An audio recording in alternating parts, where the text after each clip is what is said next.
I'll show you how to chip whole chicken. Let's start with legs. Your knife must be this sharp. Crack the joints and cut. Let's continue to the other side. Same process. Cut where the gap on legs. After we finish legs, let's start now on wings. You must find the joints where I pointed. And cut. Separating breast from backbone? Just follow those steps. So easy.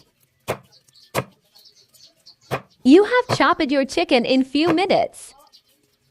I hope I gave you the best help. Thank you for watching. Bye.